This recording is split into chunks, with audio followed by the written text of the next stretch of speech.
आज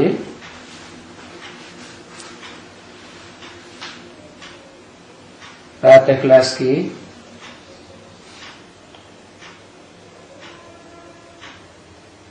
1 अप्रैल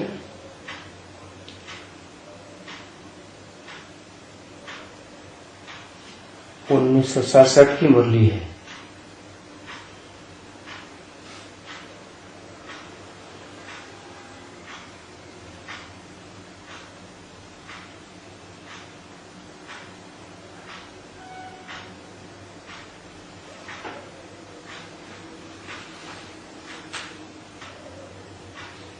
आज तारीख 16 फरवरी 2018।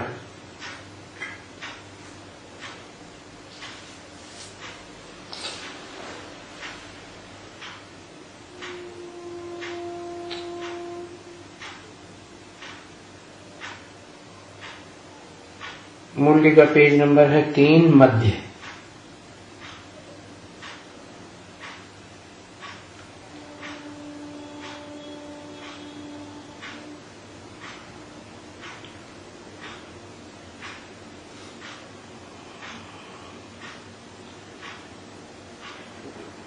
इस मुरली का गीत था,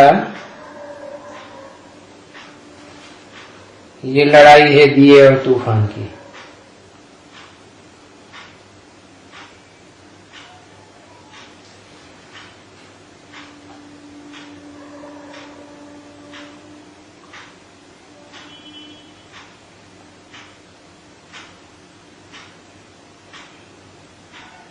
बताया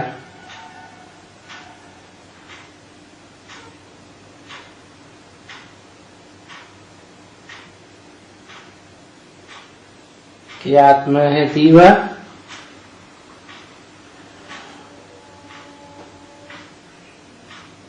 और उस दीवे को या कहें बल्ब को करंट मिलती है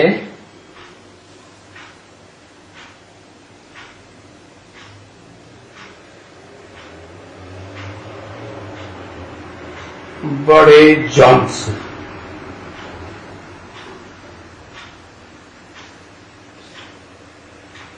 तो बहुत करंट कहाँ होती है तो देख सकते हैं नहीं ना, परंतु अभी जो बच्चों को समझाना चाहिए, बाहर वालों को, दुनिया वालों को, जैसे ये बच्ची बैठी है तो ये समझती है कि हम सबको समझा रहे। अच्छा हाँ, सबको भी समझाना चाहिए। उनको क्या समझाना चाहिए?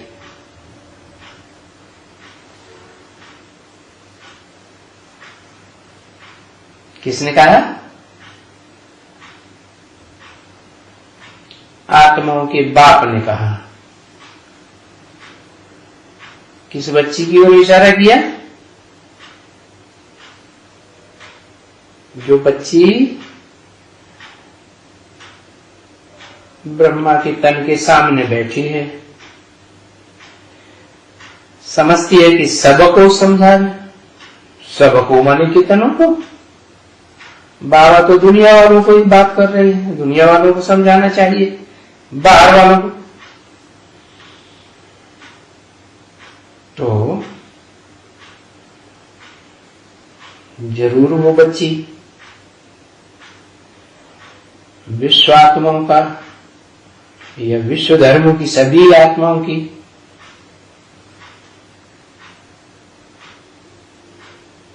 मां होगी।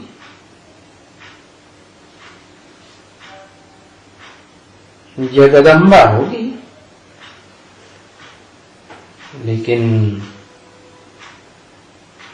जगदम्बा का चित्त देखने से भक्त लोग समझते हैं कि कोई देह है,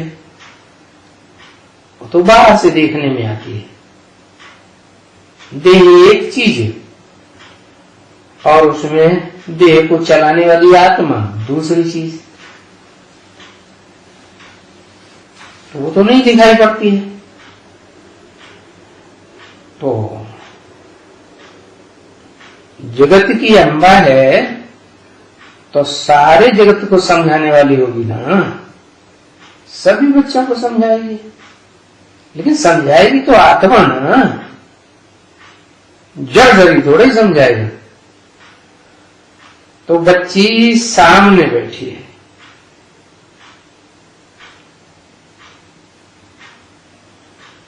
और समझती है कि हम सबको समझा रहे, 500-700 करोड़ को भी समझा रहे। अच्छा हाँ, सबको भी समझाना चाहिए। क्या समझाना चाहिए कि तुम जो आत्माएं हो 500-700 करोड़ 750 करोड़ सोल्स हो, आत्मा को सोल्स भी तो कहते हैं ना बाहर में, दुनिया में। देखो दुनिया में तो अंग्रेजी ही चल रही है,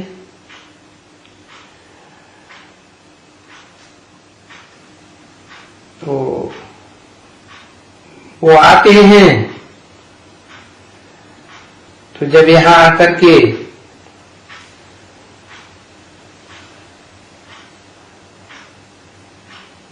ऊंची स्टेज में ऊपर बैठे बाकी आदमी, तभी तो प्योर हूं। और करंट है तुम्हारे में,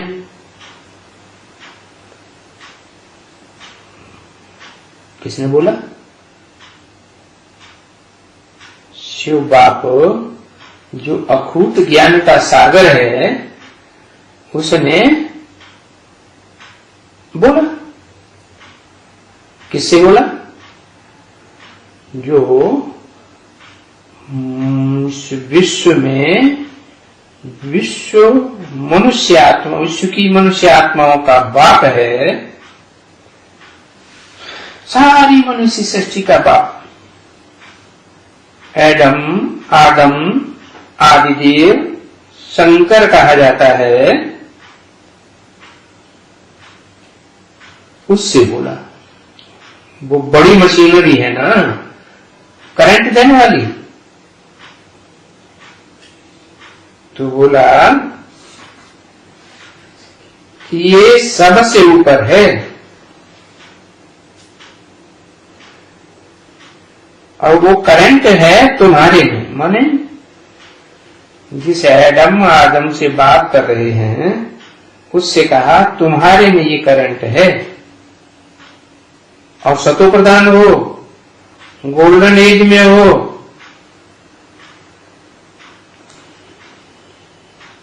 और प्योर सोल्स हो।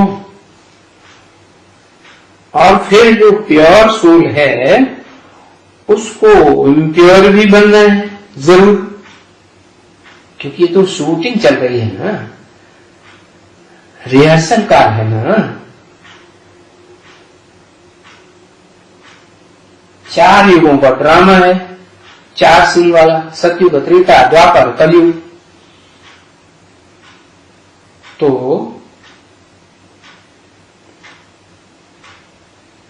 जरूर तमो प्रधान कलयुग के अंत में आएंगे, और सतयुग के आगे में आएंगे।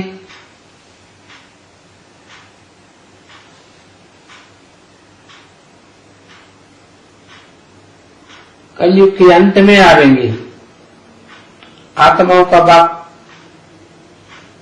और आत्माओं का बाप जिस मुकर्रर रथ में प्रवेश करते हैं, वो संपन्न बन करके आएगा सतयुग आदि में, जिसे कहें संगम की स्वर्ण सतयुग। तो दोनों युगों का मेल हो गया संगम, कलयुग का अंत और सतयुग का आदि।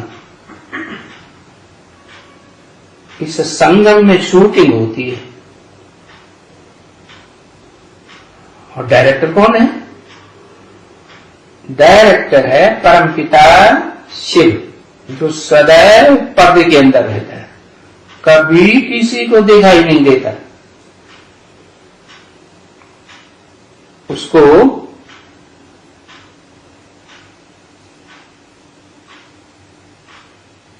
पहले पहले देखने वाला बैटरी है या जनरेटर कहो, मशीन, बड़ा मशीनरा, वो है डांट कहा जाता है।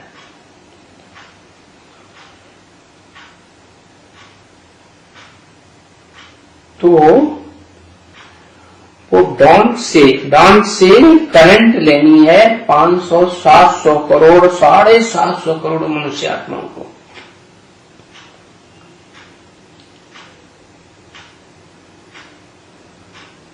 वो सोल्स नंबरवार 4 युगों में आती है, कोई सतयुग में, कोई त्रेता में, कोई द्वापर में, कोई कलयुग अंत में भी आती है। तो जब से भी आती है, पार्ट बजाती है, तो 4 अवस्थाओं से पसार जरूर होती है। सत्ययुग, त्रेता, द्वापर, कलयुग का मतलब ये है हर आत्मा के जीवन में, चाहे अंत में आने वाली क्यों न हो, सतो प्रधान, सतो सामान्य, रजो और तमो 4 अवस्थाओं से पसार होना पड़ता है। तो जैसे आत्मा रूपी दीवा तमो प्रधान होने पर उन्यानी ज्योति वाला हो जाता है, इम्प्योर आत्मा हो जाती है। तो जो भी प्योर सोल हैं उनको इम्प्योर भी बनना जरूरी है, चाहे वो अव्वल नंबर का डांट ही क्यों न हो, बड़ा बैटरा, बड़ा मशीनरी, वो भी जब इम्प्योर बनती है तभी तो गॉडफादर को बुलाते हो ना कि आकर के हमको लिबरेट करो, छुड़ाओ, इस देह अभिमान के बंधन से छुड़ाओ। अभी लिबरेट का अर्थ अलग होता है।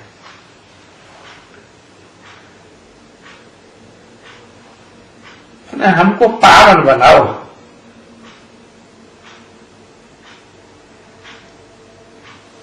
जैसे एक पवित्र सोना होता है, प्योर सोना 24 कैरेट, उसमें चांदी की, तांबे की, लोहे की खाद पड़ जाती है, तो इम्प्योर हो गया ना, अपवित्र हो गया ना।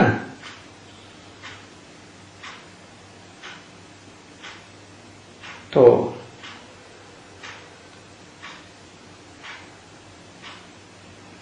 सतयुग से लेकर जो सोने का युग कहा जाता है,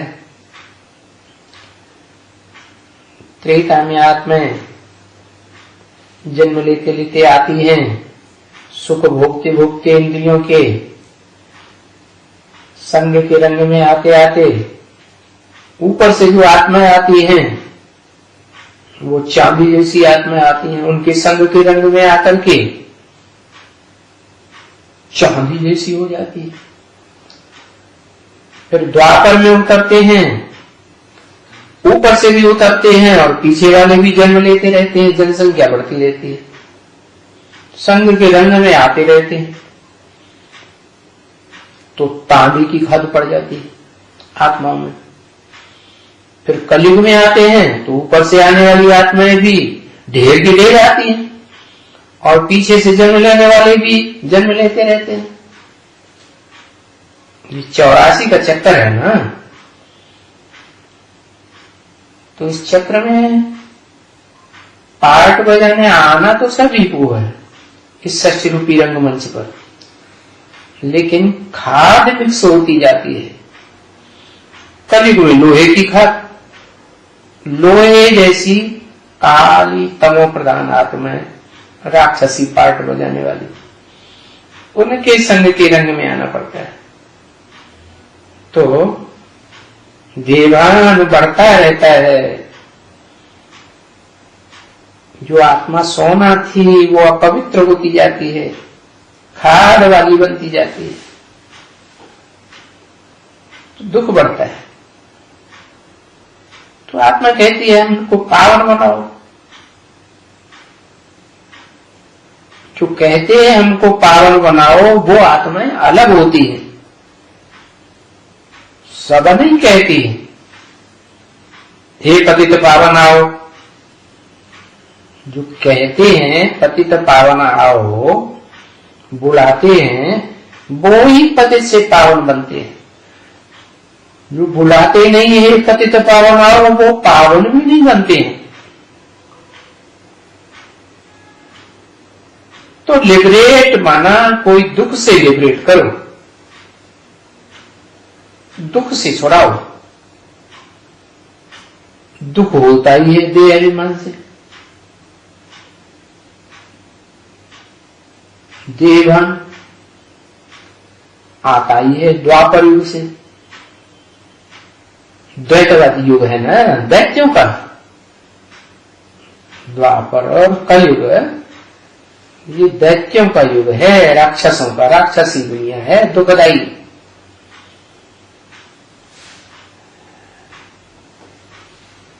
तो आत्मा कहती है दुख से लिबरेट करो। पावन बनने का अर्थ अलग है। हमको पावन बनाओ पतित से, अर्थात आत्मा जो सतयुग में सोने जैसी थी वो लोहे जैसी काली बन गई।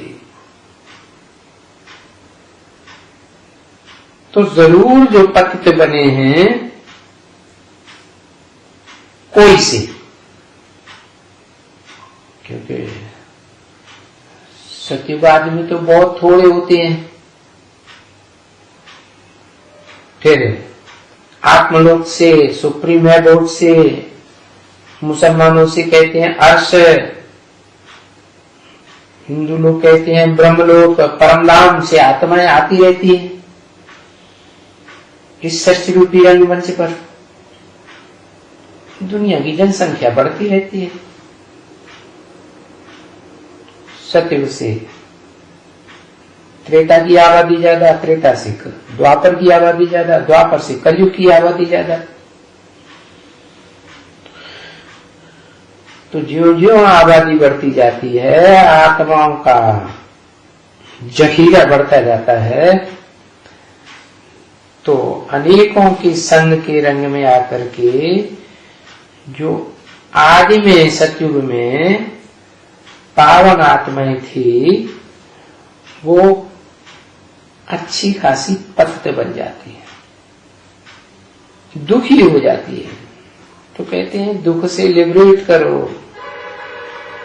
और ये दुख आता ही है देह अभिमान से, ज्यादा आता है। देह अभिमान होता है द्वापर से, क्योंकि सतयुग त्रेता में तो आत्मा अभिमानी होते हैं, अपन को आत्मा समझते हैं। वहां आत्मा का दीपक जगा हुआ रहता है,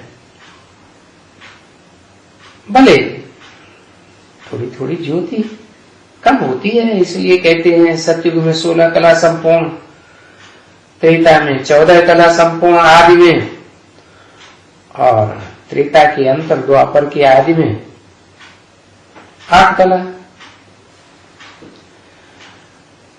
तो पावन बनने का अर्थ अलग है।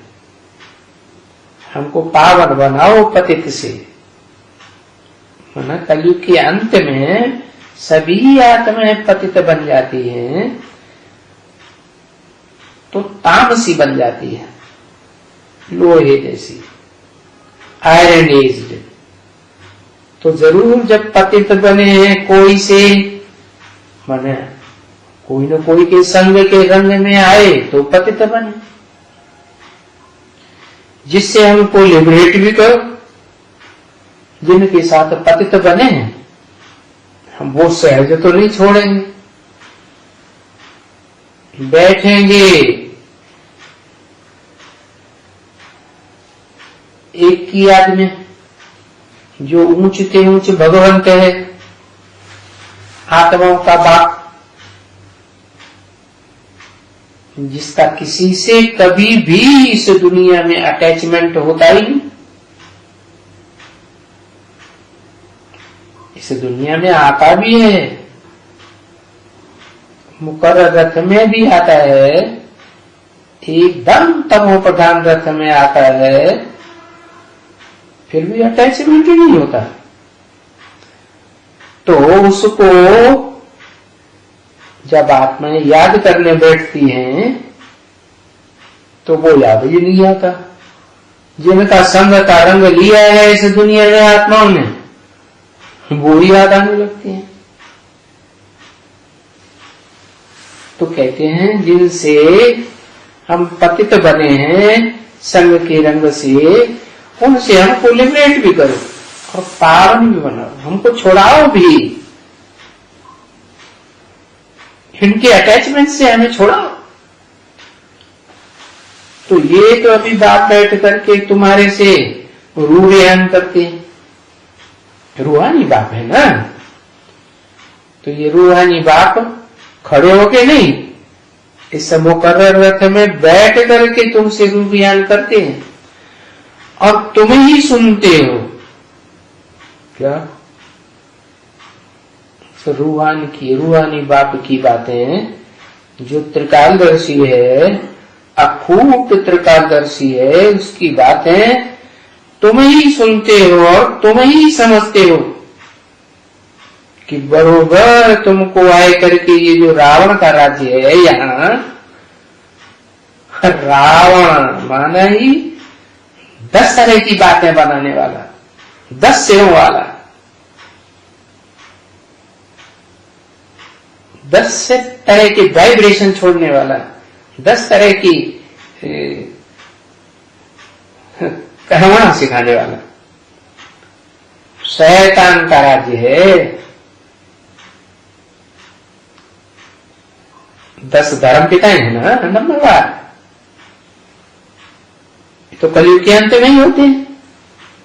इसीलिए तो गीता में कहा है सर्वधर्मान परित्यज्य, सारे धर्मों को छोड़ दो, अर्थात इन सभी देहधारी धर्म पिताओं को छोड़ दो, A to Z सब तमो प्रधान बन गए संग के रंग में आते आते, एडम से लेकर के और जो नास्तिक बन पड़े हैं कलयुग के अंत तक, लेनिन स्टालिन जैसे, जो राजाओं की राजाइयों को भी खत्म कर देते हैं।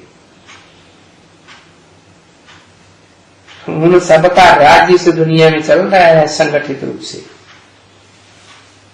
तो अब ये शैतानों का राज्य, बच्ची कहते भी हैं, समझते भी हैं कि इस समय शैतान का राज्य है। हिंदुओं में शैतान रावण को कहा जाता है। सारी इंद्रियों से शैतानी करता रहता है, वो इस सृष्टि पर है विविचार रावण राज्य। इसलिए कहते हैं कि हमको आकर के लिबरेट करो इस रावण से, शैतान से। तो शैतान से लिबरेट करके कहां ले जाओ? इस दुनिया में तो इस रावण का राज्य है, 10 सिरों वाले का, 10 धर्म पिताओं वाली दुनिया है, उनके फॉलोअर्स की दुनिया है। तो उन सब से छुड़ाकर कहां ले जाओ? ये भी विचारों को इतना समझ में नहीं आता है कि कहां ले जाओ। वो बेचारे कौन? जो स्वर्ग में आते ही नहीं है, आते ही है वो धर्म पिता है द्वैतवादी द्वापर युग से, जहां 2-2 धर्म फैलाते हैं, 2-2 राज्य बन जाते हैं, 2-2 मतें, 2 से 4, 4 से 8 भाषाएं भी बढ़ती चली जाती है। तो खूब झगड़ते हैं आपस में, क्योंकि मतभेद बढ़ता जाता है ना। तो उन विचारों को ये पता ही नहीं आता, इतना समझ में नहीं आता है कि ये स्वर्ग क्या है। ये तो जरूर समझते हैं कि यहां से लेकर के हमको घर ले चलो, मना जो सुप्रीम एबोर्ड सोल वर्ल्ड है, जिसे मुसलमान भी कहते हैं, अर्श में खुदा रहता है। तो हे खुदा, जो तुम खुदा आते हो हमको लिबरेट करने के लिए इस दुनिया से, दुख की दुनिया से, हमको उस दुनिया में ले चलो जहां ये शैतानों का राज्य न हो। ये सब आत्मिक स्थिति में स्थित होकर के पाप के घर में रहे। ये आत्मिक स्थिति क्या होती है? आत्मिक स्थिति माने देह से परे, देह की इंद्रियों से परे, देह के पदार्थों, देह के संबंधों से परे, एकदम ज्योति बिंदु, निसंकल्प, कोई भी संकल्प नहीं, सिर्फ बिंदु। जैसा बाप वैसे बच्चे बिंदु, बिंदु बिंदु आत्माओं का बाप, 500, 700, 750 करोड़ बिंदु बिंदु मनुष्य आत्माओं का बाप ज्योति बिंदु शिव, सुप्रीम गॉड फादर, जिसे मुसलमान कहते हैं खुदा। वो खुद ही आता है। जैसे मुसलमान बुलाते हैं अल्लाह अकबर, 5-5 बार दिन में बुलाते हैं, जोर से चिल्लाते हैं, बेचारे जानते ही नहीं। तुम्हारे बुलाने से नहीं आएगा, वो तो खुद ही आता है, इसलिए उसका नाम है खुदा। तो इतना जरूर समझते हैं कि इस दुनिया से लेकर के, दुख की दुनिया से लेकर के हमको घर ले चलो, सुप्रीम एबोर्ड अर्श में, सोल वर्ल्ड में ले चलो, आत्मलोक में ले चलो, शांति धाम में। यही साइलेंस का हमको वर दो, वरदान दो कि हमें शांति मिल जाए, तो हम शांति की दुनिया में रहें। वो जो द्वैतवादी द्वापर युग से धर्म पिता आते हैं, देवानी और उनके फॉलोअर्स और उन धर्मों में कन्वर्ट होने वाले भारतवासी देवात्माएं सब शांति चाहते हैं, लेकिन ये द्वैतवादी जो द्वापर युग से इस संसार में आते हैं, वो तो स्वर्ग देखते ही नहीं। असली स्वर्ग क्या होता है? उनको तो बस क्षण, थोड़े समय का, एक जन्म का सुख मिलता है, एक जन्म की जीवन मुक्ति बस, और वो भी कलाओं में बंधी हुई। तो वो शांति चाहते हैं, क्योंकि कलयुग में तो जब एटम बमों की मार चलती है तो बड़ी दुनिया में अशांति हो जाती है। समझते हैं हाय मरे के मरे, पता नहीं कब हमारे ऊपर बम गिरे, बहुत अशांत हो जाते हैं। तो फिर शांति धाम में ले जाने के लिए बोलते हैं, वहां शांति भी है, क्योंकि उन्हें शांति ही चाहिए। जो द्वैतवादी द्वापर युग से आत्माएं शांति धाम से आती हैं, क्योंकि एक राज्य जब तक है तब तक शांति है।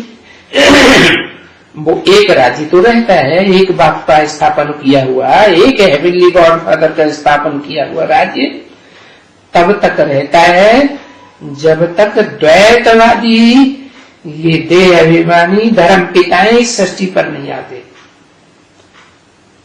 जब पहला देह अभिमानी धर्म पिता अब्राहिम आता है तो दूसरा धर्म स्थापन करता है, इस्लाम धर्म। तो 2 धर्म हो गए, तो आपस में धर्म पिताओं की उस दुनिया में झगड़ा तो जरूर हो, द्वैतवाद में झगड़ा होता ही है। 2 होंगे, 2 बर्तन होंगे तो आवाज करेंगे। तो शांति एक बाप के घर में है, जिसे कहते हैं सोल वर्ल्ड, या कहते हैं उस हेवनली गॉड फादर का स्थापन किया हुआ सतयुग त्रेता युग की देवताओं की दुनिया।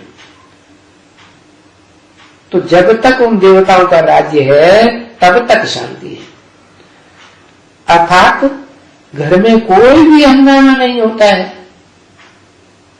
ये भगवान का बनाया हुआ घर है ना, हेवन। क्यों नाम रखा है हेवन? विन किया हुआ है। किसने विन किया? देवात्माओं ने विन किया, जो संसार को देने वाली है, देने की इच्छा रखती है, कुछ लेने की इच्छा नहीं रखती, इसलिए उनको देव कहा जाता है। उनका मुखिया कौन है? महादेव, जिसको कहते हैं देव देव महादेव। ब्रह्मादेव जनरेटर, विष्णुदेव ऑपरेटर,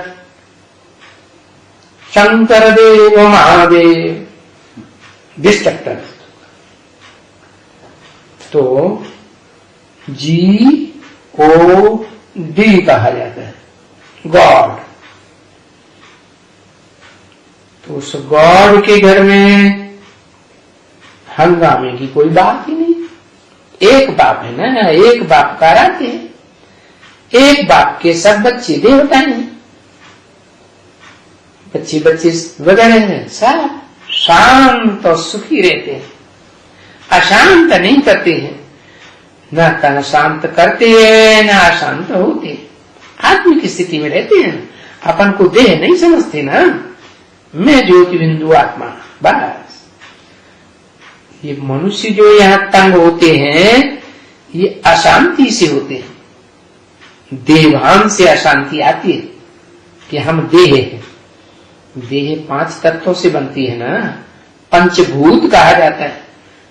तो ये भौतिक दुनिया है, देह को प्रेफरेंस देने वाली, लड़ाई झगड़े वाली दुनिया है। ये लड़ाई, ये झगड़ा, ये घर घर में होता है, घर घर में मारा मारी, वाइब्रेशन की मारा मारी, संकल्पों की मारा मारी, वाचा की मारा मारी, कर्मेंद्रियों से मारा मारी। तो ये कलयुग के अंत में बच्चों से, आत्मा रूपी बच्चों से कितनी अशांति होती है।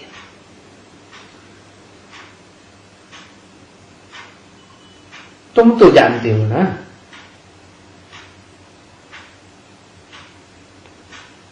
तुमको जो सामने बैठते हैं उनको तुम कहा जाता है।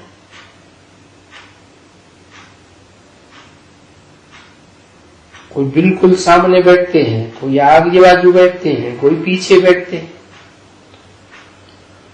तो बिल्कुल जो सामने है उसको इमर्ज करके ब्रह्मा के तन में आया हुआ शिव बोलता है कि तुम तो जानते हो ना, क्योंकि सबसे जास्ती ज्ञान तुम्हारे में आता है, मैं तुम्हारे में मुकर्रर रूप से प्रवेश करता हूं, तो तुमको तो खास जानकारी देता हूं। तुम बेहद की जनता पार्टी के मुखिया जयप्रकाश नारायण हो गए ना, तो देखो यहां बहुत आते हैं बाप के पास, जिनका झगड़ा घर में बहुत होता है और बहुत अशांत रहते हैं। अगर अभी 2 का झगड़ा भी होता है, समझो स्त्री पुरुष का झगड़ा है, तो माता स्त्री भी तंग है, बाप पुरुष भी तंग है, बच्चे भी तंग होते हैं। तो उनके लिए फिर बहन भाई, काका चाचा मामा सभी तंग हो जाते हैं, क्योंकि मनुष्य जो अशांत होते हैं ना, वो जहां भी जाएंगे वहां शांति फैलाएंगे। बाप के घर में भी जाएंगे, नाना मामा चाचा काका ताऊ ढेर ढेर संबंधी होते हैं ना। बच्चों से यहाँ बच्चियों से मिलने आते हैं तो कितनी अशांति फैलाते हैं। अभी वो तो हुई अशांति, शरीर से जड़ है तो तभी अशांति है। ये आसुरी स्वभाव जिसको कहा जाता है। बाकी तुम बच्चे तो जान गए हो कि हम आत्माएं जहां सुप्रीम एबोर्ड शांति धाम में रहती है वो तो है ही शांति धाम। वहां तो शांति ही शांति लगी पड़ी है। बाप का घर है ना, परमानेंट घर है बाप का। बाकी इस दुनिया में शिव बाप आकर जो सुखधाम रचते हैं वहां भी शांति है। अच्छा, तो फिर जब सत्युग होता है तो उसको भी शांति धाम कहा जाता है, तो उनको फिर सुखधाम कहते हैं। जिस सुखधाम में शांति भी भरी पड़ी है। 3 धाम है ना, शुद्ध शांति धाम, बाप का परमानेंट घर, फिर है सुखधाम। 21 जन्मों तक तुम सुख में ही रहते हो। आधा कल सतयुग और त्रेता, ये बेहद ड्रामा के 2 पहले सीन हैं जिनमें सुख ही सुख, दुख का नाम निशान नहीं। तो जब ये सभी देवात्माएं सुप्रीम मोड से यहाँ सतयुग त्रेता में आकर के जन्म ले लेती हैं, आ जाते हैं, तो प्योरिटी ही प्योरिटी है, पीस ही पीस, प्रॉस्पेरिटी ही प्रॉस्पेरिटी, तो वहां सुख है। उसको पाई जाता है शांति धाम, सुख धाम, स्वर्ग। क्यों सुख का धाम कहा जाता है? क्योंकि सुख का घर है, स्वर्ग है। स्वर्ग 2 शब्दों से, स्व माने आत्मा, ग माने गई। आत्मा कहां गई? स्व स्थिति में गई। तो जब आत्मा स्व स्थिति में जाती है सदा काल के लिए, तो स्वर्ग बन जाता है। स्वर्ग का मतलब ये है भाई सुख और शांति,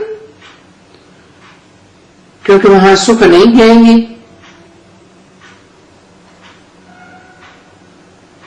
शांति धाम में, सोल वर्ल्ड में, सुप्रीम बाप के घर में शांति धाम है, परमानेंट शांति, वो है शांति धाम, स्वीट होम। उसको कहा ही जाता है स्वीट शांति धाम, स्वीट सुप्रीम एबोर्ड, जिसका दूसरा अक्षर में मुक्ति कहा जाता है। इस संसार से मुक्ति,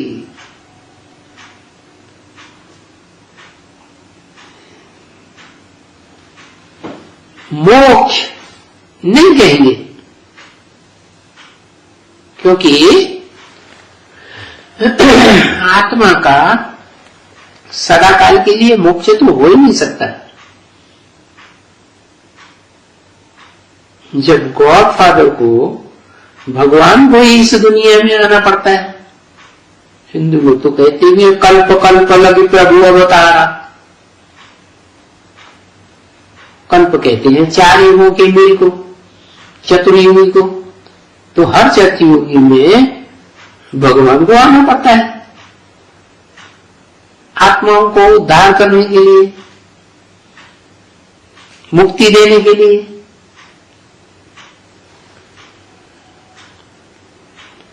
तो मुक्ति कहा जाता है छुटकारे को। उसको मोक्ष नहीं कहेंगे कि आत्मा सदैव के लिए मोक्ष हो जाए। मोक्ष की हो गए तो फिर उनका कोई वर्णन ही नहीं हो सकता। दूसरी बात, आत्मा मोक्ष को प्राप्त कर ले तो फिर तो विनाशी हो गई। आत्मा तो अविनाशी है। विनाशी और अविनाशी की बात इस संसार के लिए है। इस संसार में जो आता है, आत्माएं आत्मिक रूप में आती हैं तो बंधन में आ जाती है।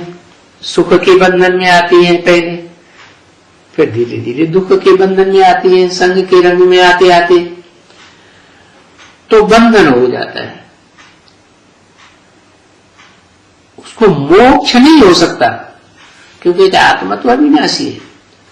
जो मोक्ष हो गया उनका इनके वर्णन होते हैं ना कि सुख में आया हुआ है, फिर दुख में आ गया है, फिर दुख में जाते हैं, फिर सुख में आते हैं। कि बाहर वाले कोई भी वो है जो इस धर्म के नहीं है,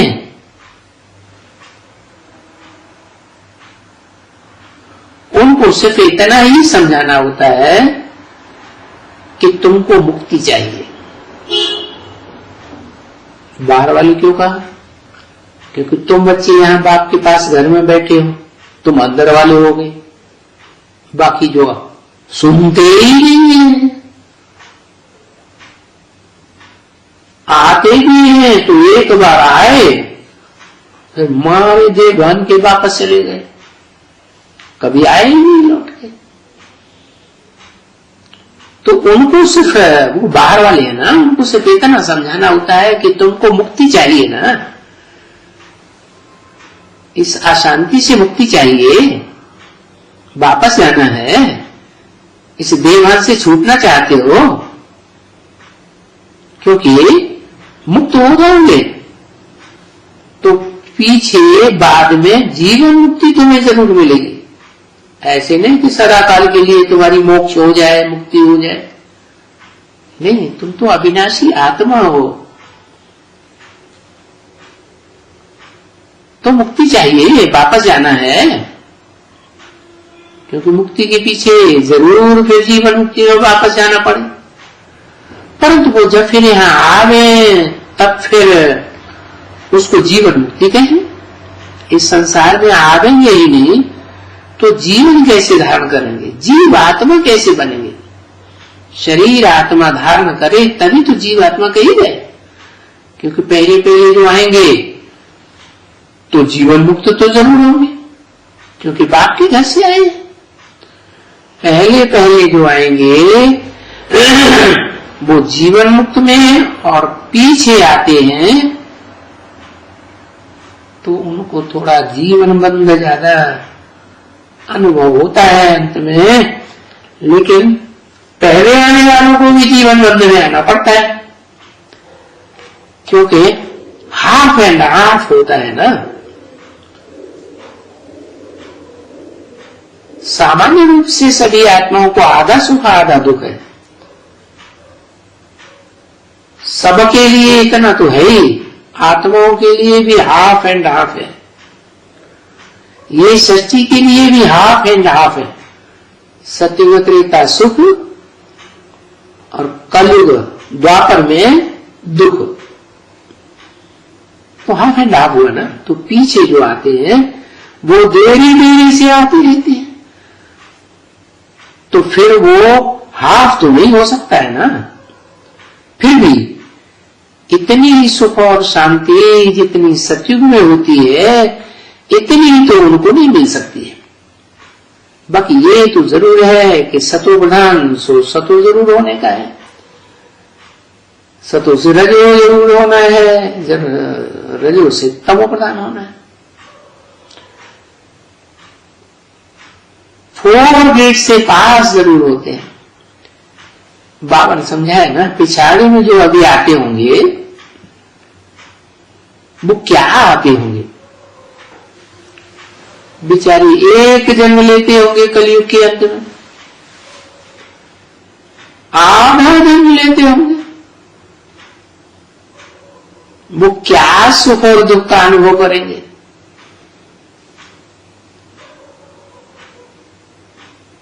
जैसे दीपावली में पतंगे रात को जन्म लेते हैं, सवेरे को खलास। अब ये तो सारा ड्रामा है बेहद का। सुख और दुख का अनुभव सिर्फ तुम ब्राह्मण करते हो, जो इस सच्ची रूपी रंगमंच पर पहले आते हो। जानते हो कि हम इतने इतने जन्म लेते हैं सुख में,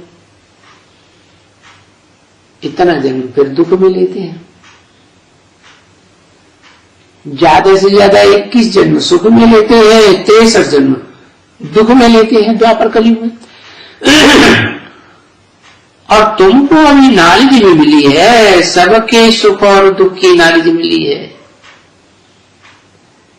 सब धर्म वाले और सब उनके फॉलोअर्स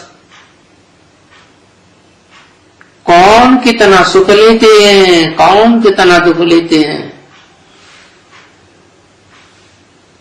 हर एक नेशन के, हर एक धर्मखंड के कितना सुख लेते हैं, कितना दुख लेते हैं, ये सारी नॉलेज तुम बच्चों को बाप ने दी है। क्योंकि जानते हो कि ये फलाना धर्म फलाने समय में स्थापन होता है।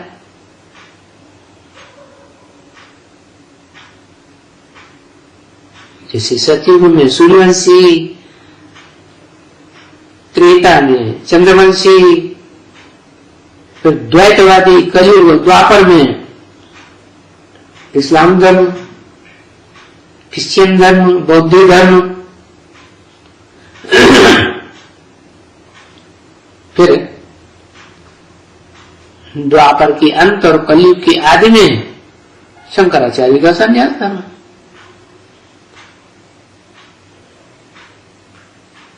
मोहम्मद आए, उसी 100 वर्ष के आगे पीछे तो मुस्लिम धर्म स्थापन होता है। फिर आज से 400-500 वर्ष पहले गुरु नानक आए, सिख धर्म स्थापन हुआ। ये 9 धर्म तो ऐसे हैं जो नंबरवार कुछ न कुछ हेवनली गॉड फादर को मानते हैं। बाकी इनके बाद आने वाले मठपंथ हैं, धर्म भी नहीं कहेंगे। जैसे आर्य समाज है, कबीर पंथ है, फलाना फलाना।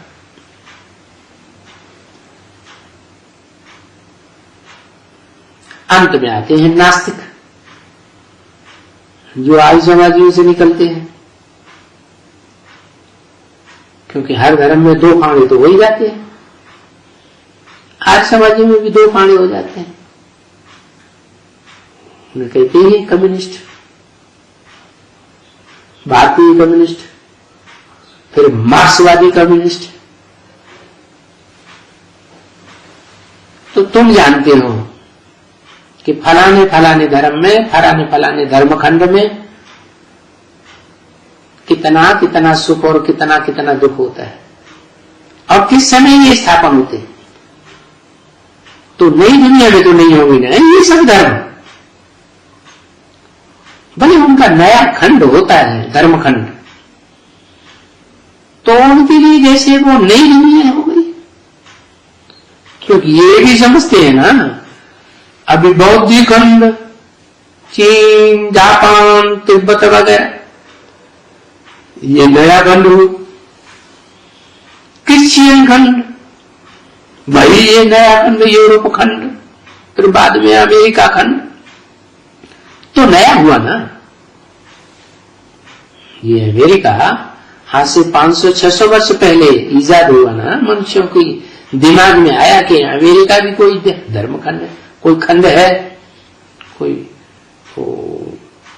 महाद्वीप है। तो जो नए के नया धर्मखंड है भारत वो सतो प्रधान पहले होता है, तो वो भारत सतो बनता है, रजो बनता है, तमो, उनको भी पास करना है। हर धर्म 4 अवस्थाओं से जरूर पास होता है। जैसे झाड़ में होता है ना, दुनिया भी झाड़ होते हैं, 4 अवस्थाओं से पसार होते हैं।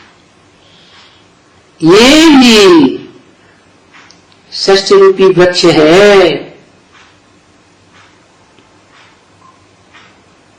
तो देखो, पहले वाले झाड़ के जो पत्ते होते हैं वो नीचे गिरते जाते हैं, उनके ऊपर में दूसरा होता जाता है, फिर दूसरा होता जाता है। नीचे वाला तो नीचे में ही रहेगा ना,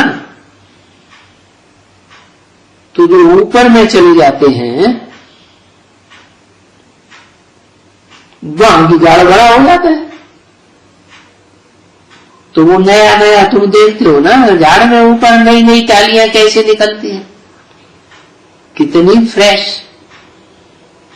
सुंदर दिखाई देती है। जब भी देखो कोई भी झाड़ होगा, आम का झाड़ भले पुराना भी होगा, तो जब बरसात के बाद देखेंगे तो ऊपर में पत्ते उनके बहुत हरे हो जाएंगे और छोटे छोटे भी निकलते रहेंगे। पीछे पीछे उनमें बूर निकलती है। अब इसमें बूर तो यही, वो फल ही यही निकलते हैं। बूर तो कोई काम का नहीं होता है,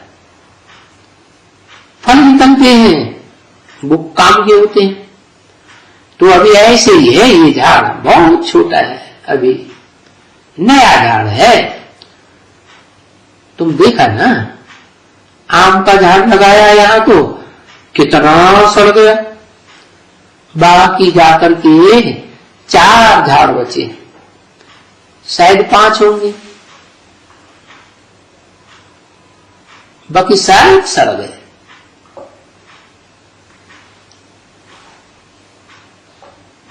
क्योंकि उनको तूफान लगा और उनकी परवरिश पूरी नहीं हुई। तो तुम भी अपनी परवरिश पूरी नहीं करते हो। ये विद्यालय है ना, बाप का विद्यालय, विश्वविद्यालय कहो, क्योंकि विश्व की सभी आत्माएं यहां पढ़ती है। ये आत्मा की पढ़ाई, इसका नाम ही आध्यात्मिक विद्यालय। आदि माने अंदर, आत्मिक माने आत्मा के अंदर। आत्मा के अंदर की बात सिवाय परमात्मा की और कौन बताएगा? दुनिया में कोई ऐसा आध्यात्मिक विद्यालय हो सकता है क्या? हो ही नहीं सकता। तो देखो, ये मनुष्य रूपी झाड़ है, जिसको गीता में भी बताया, ऊर्ध्वं मूलम मधः शाखा अश्वत्थम आहुरव्ययम्। ये विनाशी झाड़ है, इसका कभी विनाश नहीं होता है। तो बाप आकर बताते हैं ना, मनुष्य से तुमको देवता बनना है। और कहा भी, गाया भी जाता है, मानुष से देवता किए करतन लागिवा।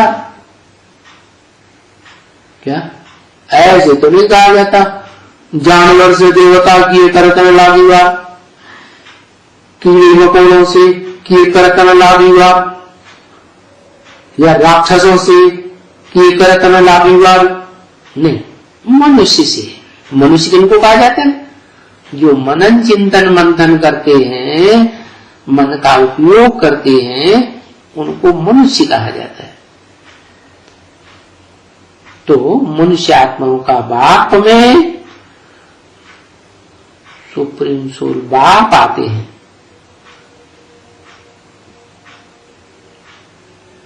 वो भी आत्मा है ना, जैसे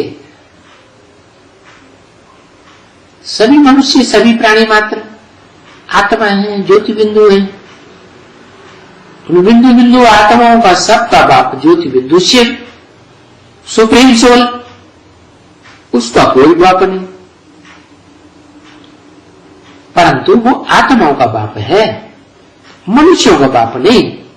उसको मन है ही नहीं, वो मनन चिंतन मंथन करता ही नहीं, उसको क्या दरकार, वो तो त्रिकालदर्शी है, तीनों कालों को जानने वाला है।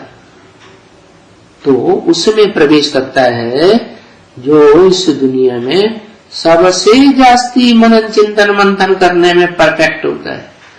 शास्त्रों ने उसका नाम लिखा है मनु, नंबरवार मनु हुए।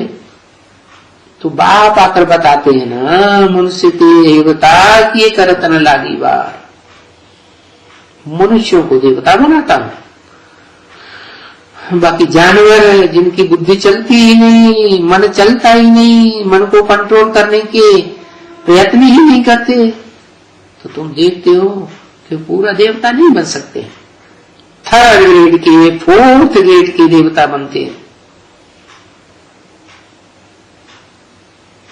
कहलाने में तो देवता रहेगा ना। पहले जन्म में देवता कहेंगे कि सुख देते हैं, कुछ न कुछ देते हैं, लेने की इच्छा नहीं करते, लेने के नाम पर सभी धर्म पिताओं ने दुख ही भोगा। अपने फॉलोअर्स को दिया है ना। तो देवी देवता धर्म तो वही है ना जो सुख देता है, उसे ही कहेंगे ना बच्चे। और ये तो समझ की बात है कि बरोबर बादशाही स्थापन होती है,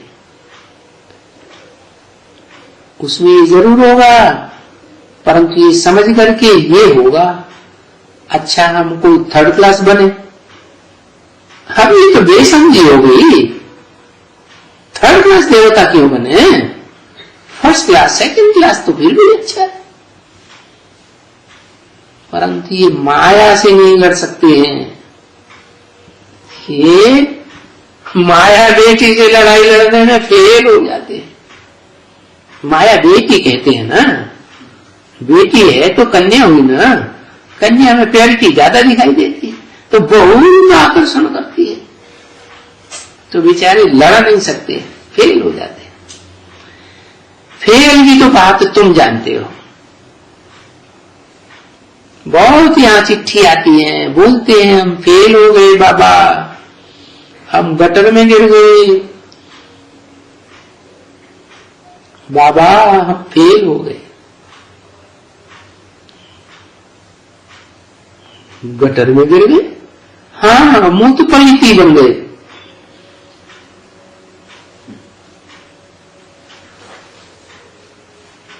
तो फेल हो गए। बाप आए हैं 21 जन्म के लिए मूत पलीती से बचाने के लिए, वहां मूत पलीती होते ही नहीं। मूत पलीती तो होते ही है द्वैतवादी दैत्यों की दुनिया में, जहां देह अभिमानियों का धर्मखंड शुरू हो जाता है। वो तो भ्रष्ट इंद्रियों से ही आचरण करते हैं, तो मूत पलीती होते रहते हैं। तुम बच्चे तो देवता बनने वाले हो, देव आत्माएं हो, ज्ञानेन्द्रियों से सुख लेते हो, ज्ञानेन्द्रियों से सृष्टि की पैदाइश करते हो। ज्ञानेन्द्रियों और भ्रष्ट इंद्रियों में अंतर हो गया ना, तो वो तो फेल हो जाते हैं, क्योंकि जन्म जन्मांतर भ्रष्ट इंद्रियों का सुख लेते रहे। नहीं तो ऐसे कभी किसको चिट्ठी कोई लिखते हैं क्या? कोई को तो बहुत डर लगता है, वो ख्याल करते हैं, लिख देते हैं बाबा फेल हो गए। अरे ऐसे बार बार लिखते रहेंगे हम फेल हो गए, फेल हो गए, उससे क्या होगा? तो बाबा कहते हैं फेल हो गए तो तुम मूत पलीती कपड़े हो गए, तुम्हारा शरीर रूपी कपड़ा गंदा हो गया, तुम्हारी शक्ति अच्छी हो गई। अभी मूत पलीती कपड़े को कौन हाथ लगाएगा?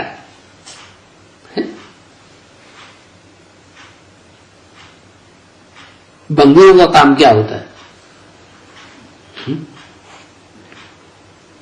मूत पलीती को साफ करना।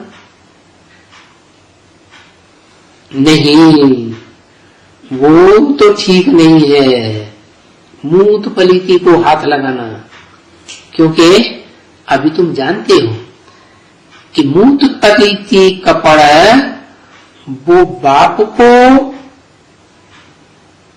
गोद में ले रहे। अरे ये तो सुप्रीम बाप है ना, उनको गोद में कैसे लेंगे? ये तो आत्माओं का बाप है ना, ये तो इबार प्योर सदैव रहने वाला है इस दुनिया में, चाहे सत्युग चले, त्रेता चले, द्वापर, कोई भी सीन हो, कलयुग हो, वो तो सदा परम धाम वासी है, पवित्र धाम वासी है। वो कैसी मूत पलीती को हाथ लगाएगा? हाँ, मूत पलीती बच्चे उस सुप्रीम सोल बाप को सहज सहज निरंतर याद करें तो पवित्र बने, शरीर पवित्र बने, काया कंचन बने, तो फिर उनको गोद में लेंगे। उनमें भी कोई फर्स्ट क्लास बच्चा होगा जिसको गोद में लेकर खिलाएंगे। आजकल चित्र निकले हैं ना, एक बुढ़ा बाबा बैठा हुआ है, मस्तक में चंद्रमा, गले में सांप, उसकी गोद में कृष्ण बच्चा बैठा हुआ है। बनाने वालों ने चित्र बना दिया। चित्र बनाने वाले तो देह अभिमानी है ना, उन्होंने तो देहधारी बाप दिखाई दिया और कृष्ण बच्चा बुद्धि दिखाई दिया। ये भी उनकी कवियों जैसी भावना है। पूरा तो नहीं समझा कि बुद्धि में सुप्रीम सोल बाप प्रवेश करता है, जो कभी देह का जन्म लेता ही नहीं, वो तो अजन्मा है। वो देह में प्रवेश करता है तो भी स्वस्थिति में स्थित रहता है। तो वो मूत पलीती कपड़ों को कैसे बुद्धि रूपी हाथ लगाएगा? वो तो अपने कृष्ण बच्चे को ही हाथ लगाएगा ना। वो भी कृष्ण बच्चा सतयुग का नहीं, सतयुग है पहला सीन, उससे भी पहले रिहर्सल का टाइम है।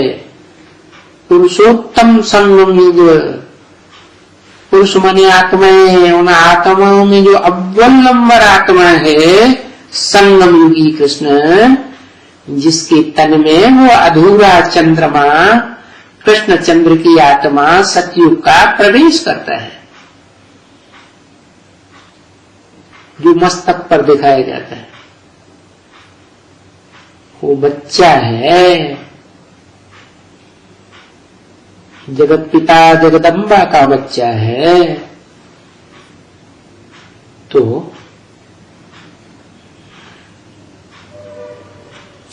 वो बच्चा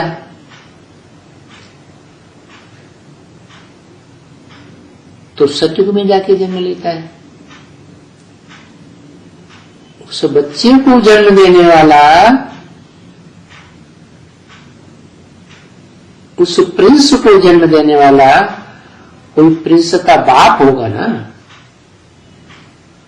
तो वो मनुष्य सृष्टि का बीज रूप बाप ऐसा है जो स्वर्ग का बीज रचयिता है। और द्वापर युग से जब द्वापर शुरू हो जाता है तो द्वैतवादी दुनिया का भी रचयिता बाप है। और द्वैतवादी दुनिया का जब अंत होता है तो वहां 500-700 करोड़ मनुष्य आत्माओं का बाप साबित होता है। उस बाप को तो सब बच्चों को हाथ लगाना पड़े।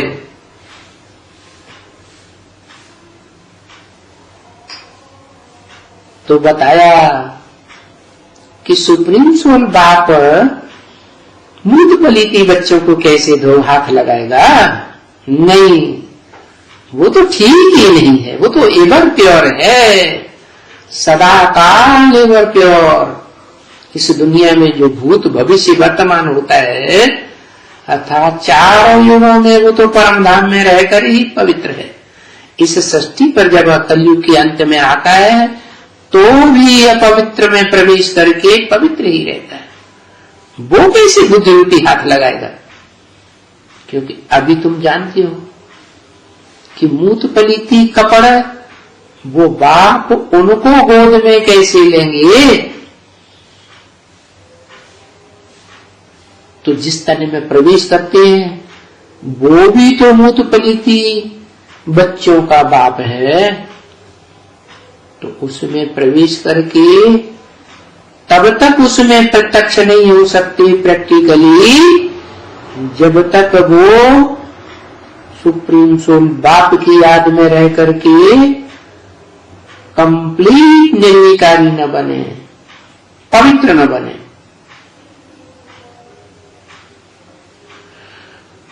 बाप आते हैं सुप्रीम सोल, जब बूंद पलीती से बच्चे साफ शुद्ध हो जाते हैं तभी तो गोद में भी ले सकते हैं।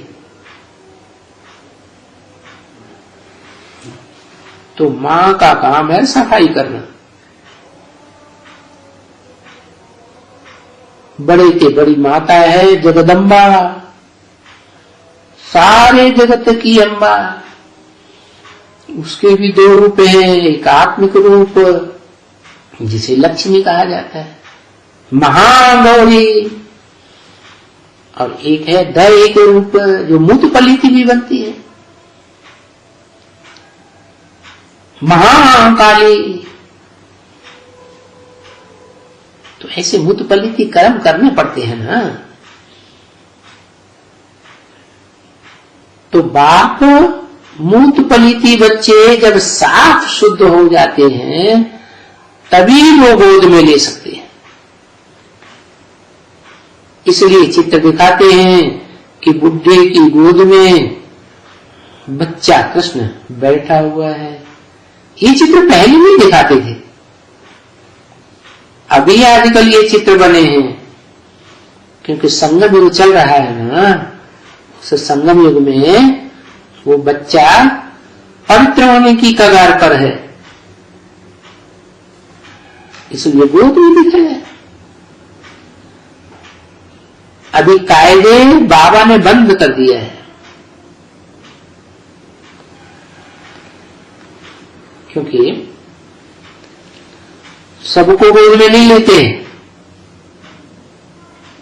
बोलते हैं नहीं, वहां जाकर के झोपड़ी में एक एक से पूछ करके सब समाचार लेते हैं। तो उस हिसाब से ये गोद लेते हैं। गोद भी हर किस्म की होती है, समझा ना। वो जैसे जैसे अवस्था होगी उनकी जैसी अवस्था होगी, उस समय में ऐसे ऐसे बाप का प्यार होगा। देखो अंदर में एक और बाहर में दूसरी होती है।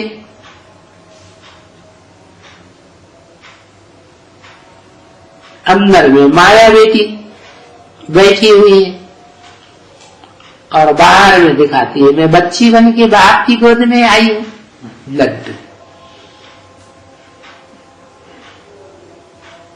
तो दिखाने के लिए प्यार भी करेंगे और अंदर में बोलेंगे ये तो ऐसी है। बाकी अच्छा बच्चा होगा तो कहेंगे ये तो बहुत अच्छा है, मीठा बच्चा है, सबसे बोले। ये तो इसमें तो कोई खामी नहीं है, कोई तो कहेंगे इसमें तो दम ही नहीं है, एकदम ये तो बुद्धू है,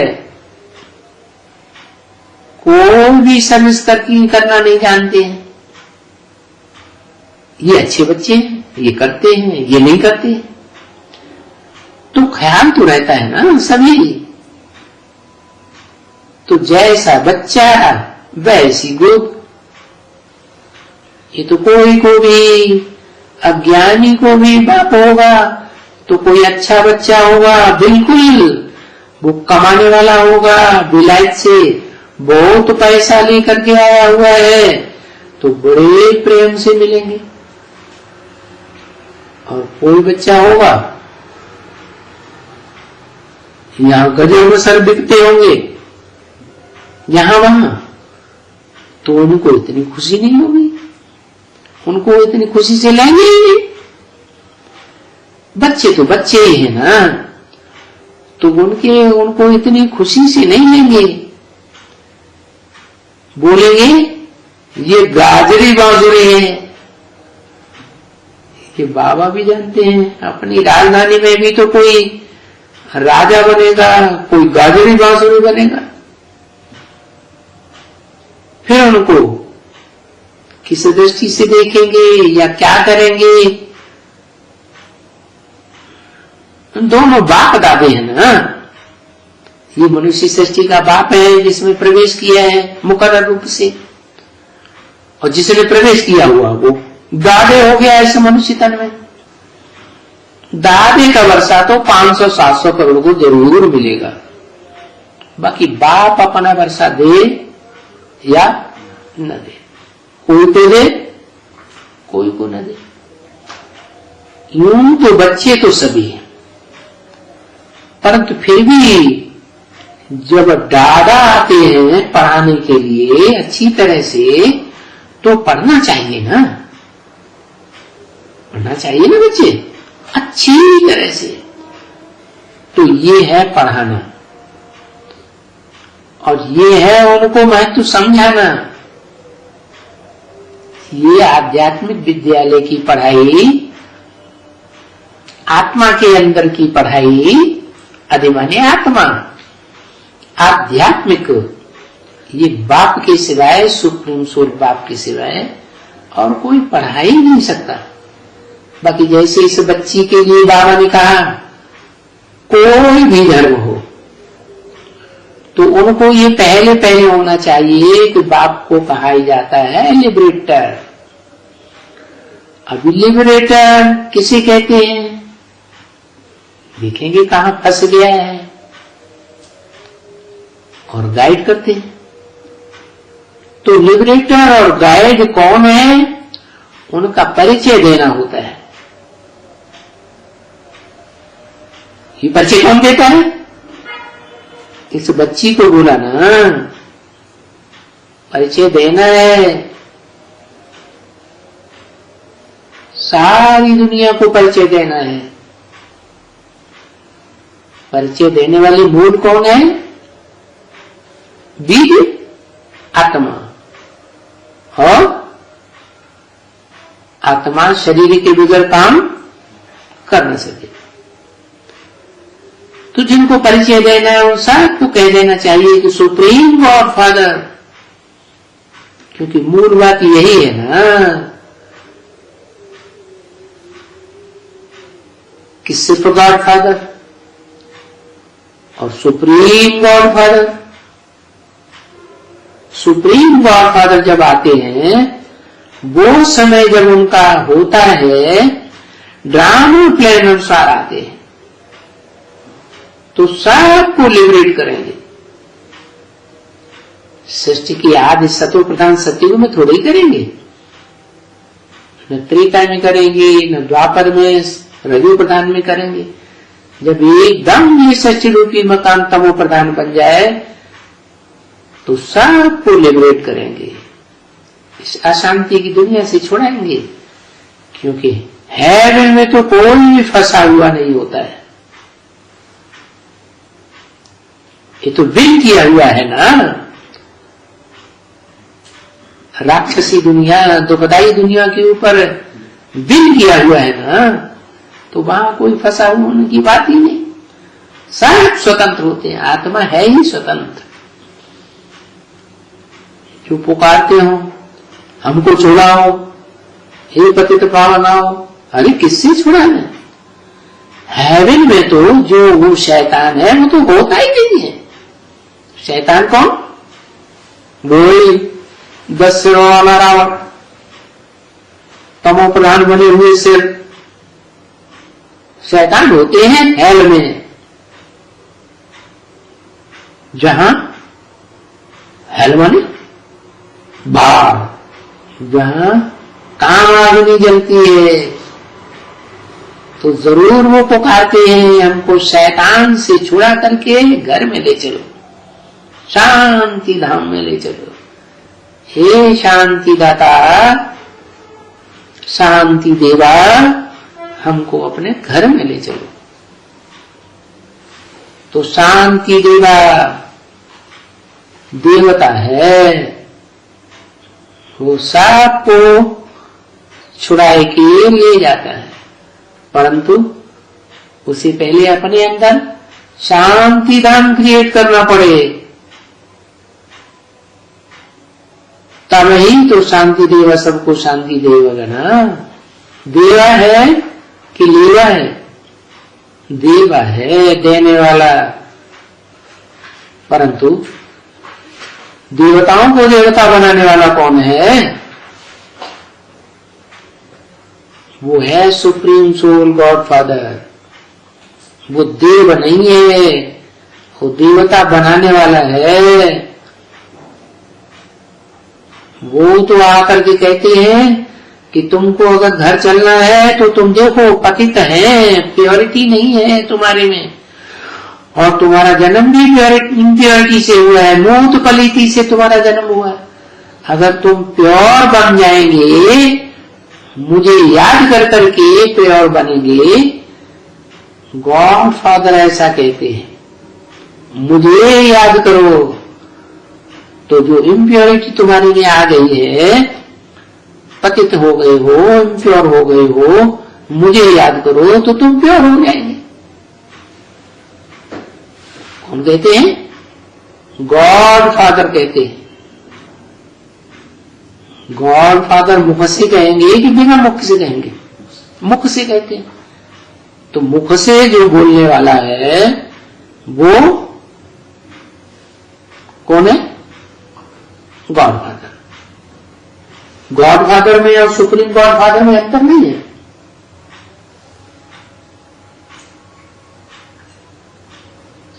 है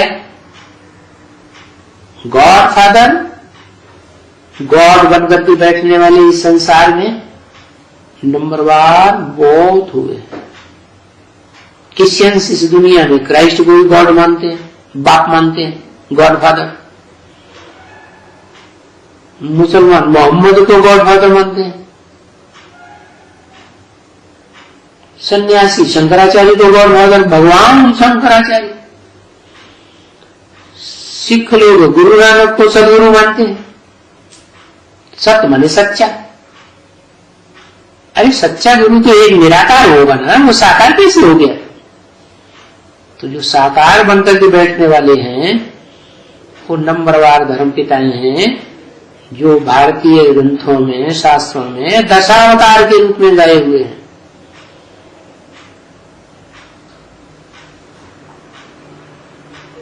ये है 10 गॉड फादर्स, अपनी अपनी फॉलोअर्स प्रजा के।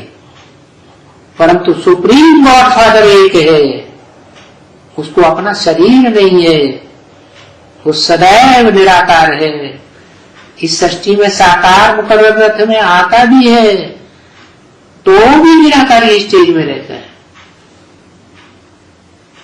तो वो कहते हैं तुम प्योर भी रहो और मेरे को याद करो।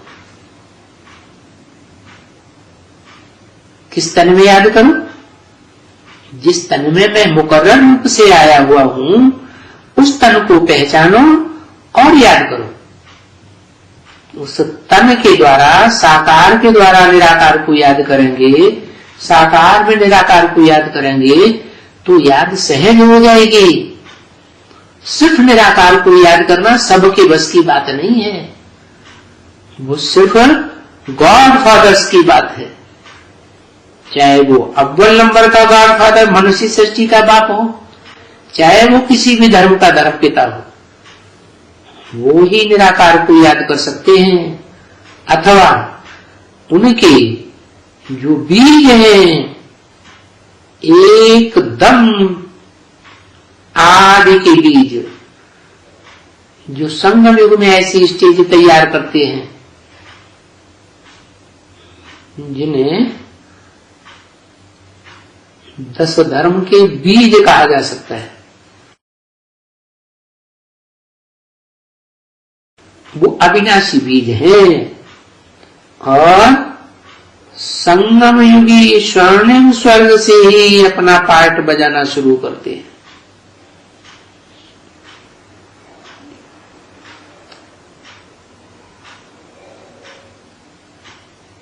तो उन सब का बाप सुप्रीम सोल, वो कहते हैं प्योर भी रहो और मेरे को याद करो। अभी हर एक को ये कह सकती है, ये कौन? ये बच्ची। कौन बच्ची कह सकती है? ये बच्ची कह सकती है जो सारे जगत की मां बाप कही जाती है। सारा जगत में देवताएं भी आ गए, दैत्य भी आ गए, राक्षस भी आ गए, वो सब याद करें उस गॉड फादर को जिसका परिचय वो मां देती है। ये मां में भी 2 रूप हैं, एक दैहिक रूप जगदम्बा जिसे लोग जानते हैं, साकार रूप में, और उसमें एक है आत्मिक स्वरूप जो मूल है, मुख्य है, जिसे कहा जाता है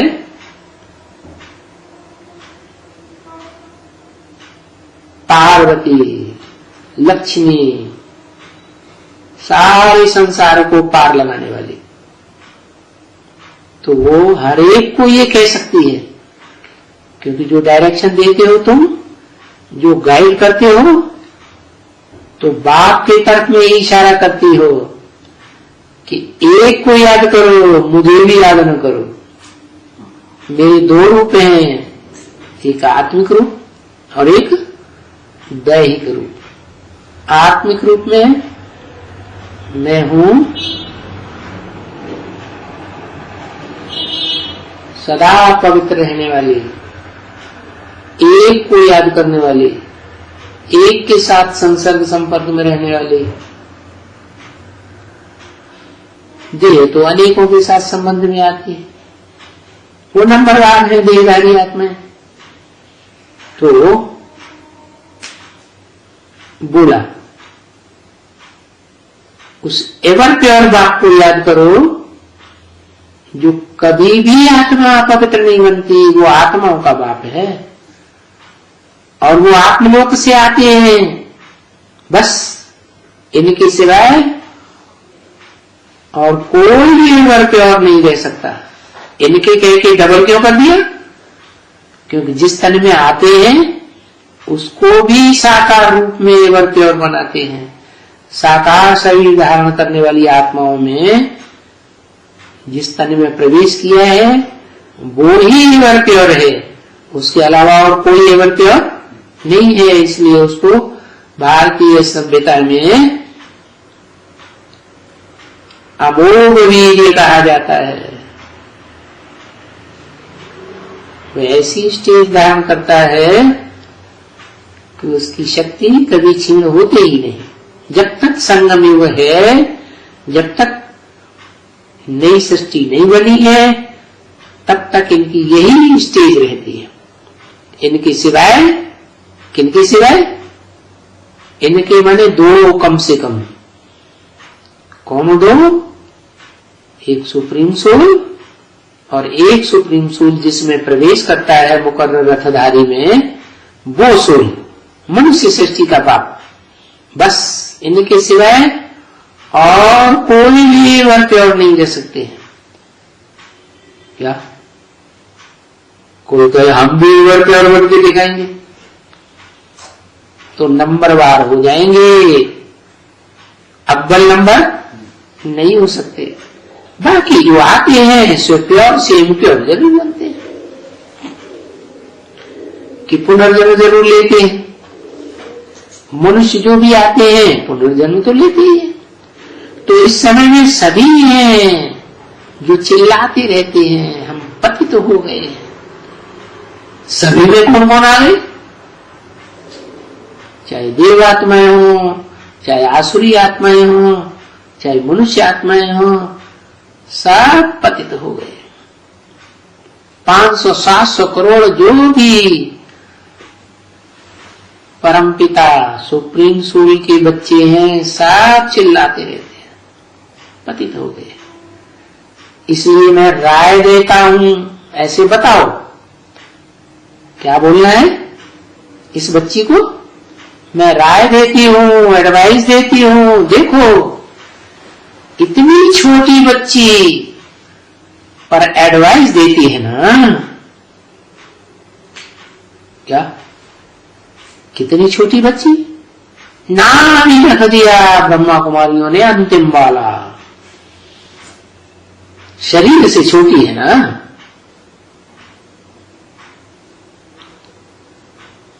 पर है तो बड़ी।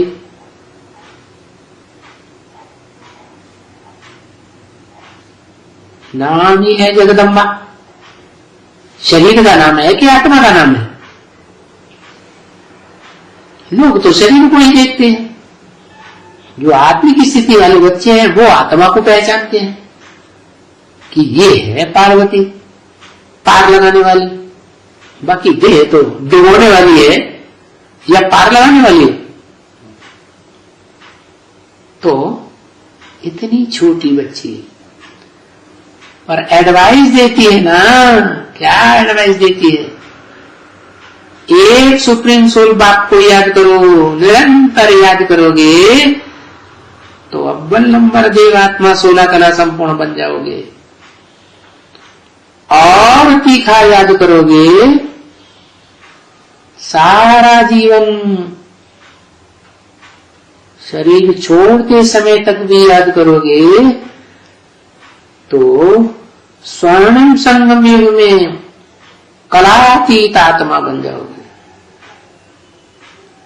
अगर अभी तुम सीट होम में जाने हैं, देखते हो कि मौत सामने खड़ा है विनाश के लिए, क्योंकि ये जो एटॉमिक बॉम्ब्स हैं, मिसाइल्स हैं, अच्छा तुम जानते हो कि ये है पुरानी दुनिया की बात। पुरानी दुनिया की हिंद है ना, समझा ना। क्योंकि ये जो कुछ भी अच्छा देखते हैं ये पाम पेंड शो माया का है। माया, ये पाम पेंड शो का अर्थ ही है मां मने संस्कृत में नहीं, आया मने आया। ये पाम पेंड शो ना आया होता तो अच्छा था। इस पाम पेंड शो में सारी दुनिया फंस जाती है। देव आत्माएं भी, श्रेष्ठ आत्माएं वो भी फंस जाती है। ये कहते हैं ये माया है, माया का पाम। ये कोई ईश्वर का पाप नहीं है। वो तो सतयुग में पाप होता है ईश्वर का। ये है कलयुग का पाप।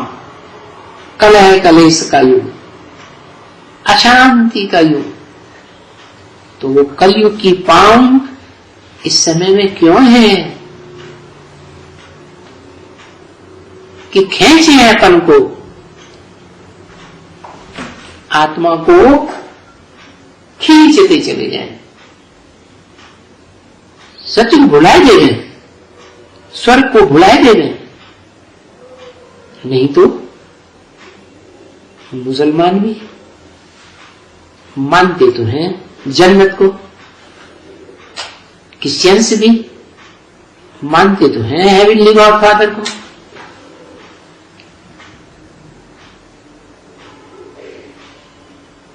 कहते हैं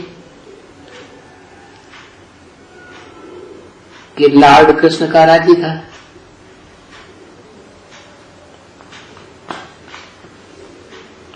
में राजी था। इसलिए सभी कहते हैं मनुष्य कि अभी तो स्वर्ग है, जब स्वर्ग था तो स्वर्ग था, लेकिन अभी ये एरोप्लेन वगैरह देखते हैं, ये बत्तियां निकली हुई हैं, ये चकाचक भकाभक देखते हैं तो सोचते हैं अभी ही स्वर्ग है। आगे कोई थोड़े ही थे, नहीं ये तो बत्तियां अभी निकली हुई है।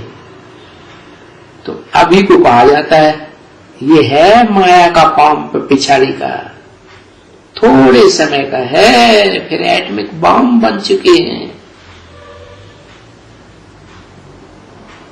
माया सबको भरमाती है। तो इसका ही नाटक बना हुआ है, फॉल ऑफ पंपिया, पंपिया। ओम शांति।